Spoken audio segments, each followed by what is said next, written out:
Chapter 3 Cave of the Spider Queen.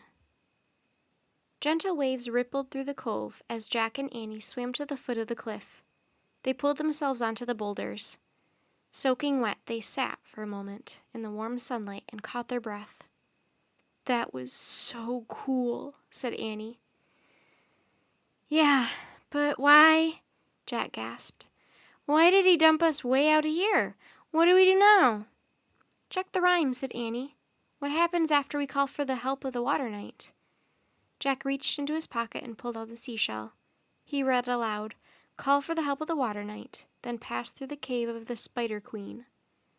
"Oh, right," said Annie. She took a deep breath. "Spider Queen." "Sorry," Jack said softly, "but don't worry. Maybe the Spider Queen is just a person. Maybe Spider Queen is her nickname." "But what if she's half a person and half a spider?" said Annie, "like the Raven King was half a man and half a raven." Jack shuddered at the memory of the monster on their last Merlin mission. "Don't think about that," he said. "Time's running out. Let's just find this cave." Annie nodded and smiled bravely. "Okay, you're right," she said. They stood up and started climbing barefoot around the craggy curves at the base of the cliff. As they rounded a corner, they both gasped. In front of them was the mouth of a cave. The mouth was covered with thick, sticky white ropes.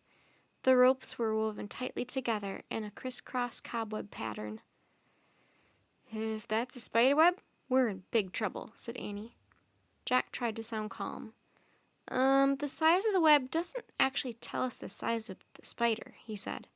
"Plus, I once read that no spider on Earth is bigger than a dinner plate."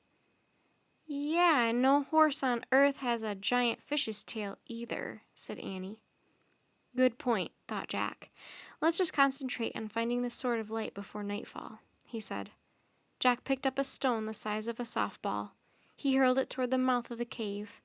The stone sailed through the giant cobweb and into the cave, pulling the sticky rope-like strands down with it. Jack turned to Annie. "Ready?" he said. She didn't move. Jack took her hand. "Don't worry, I won't let any monster spiders get you," he said. He nodded toward the mouth of the cave. "Onward?" "Onward," Annie repeated in a small voice. Then together she and Jack stepped over the fallen web and entered the cave of the Spider Queen. Inside the cave, the walls were black and shiny. The ground was wet and slippery under their bare feet. "Yikes!" Annie said, jumping back. A pale pink crab scuttled sideways across the rocky floor. "Don't be afraid," said Jack. "That's not a spider." "I know," said Annie. "Sorry." As they went deeper and deeper into the cave, it grew darker and darker. Finally, Jack saw a faint light coming from a wide-arched passage. "That way," he said. They stepped through the arch into a round chamber with a high ceiling. There were several large cracks in the ceiling that let in beams of sunlight. The misty light shined on mossy green ledges and on a green, spongy-looking floor. Silver droplets dripped from above, kerplopping into tiny pools. Squeaks and chirps came from crannies and hiding places in the walls. "What's that noise?" asked Annie. "Probably just teeny-tiny cave crickets or baby bats," said Jack. "No, that noise," said Annie. "The whispering noise." Jack listened. Then he heard it, a low whispering. He couldn't make out what the words were. It just sounded like whisper, whisper, whisper, whisper, whisper. The hair stood up on the back of his neck. Now he began to feel scared. "This place is really creepy," said Annie. "No kidding," said Jack. "But we don't have to stay here long. The rhyme says we just need to pass through the cave. So let's hurry and pass through it." Jack and Annie walked through the ghostly green light of the chamber. The spongy floor squished beneath their bare feet. As they searched for an exit from the cave, they both kept an eye out for the spider.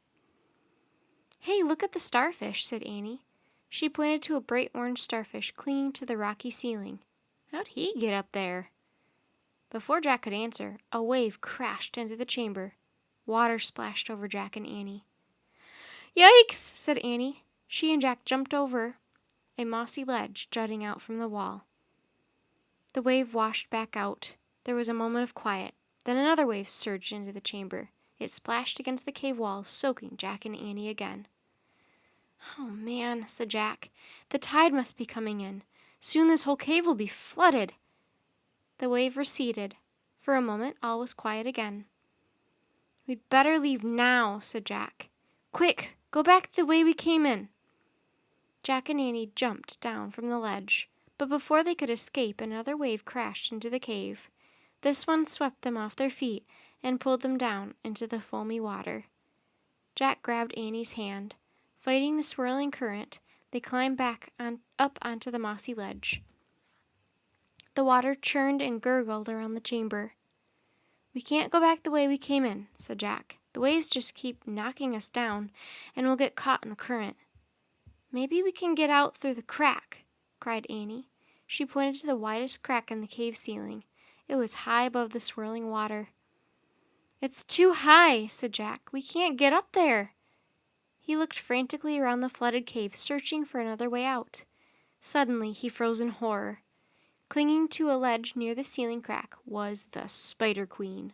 She had 8 red glowing eyes. She had 8 long hairy legs, and she was much bigger than a dinner plate. The Spider Queen was bigger than Jack.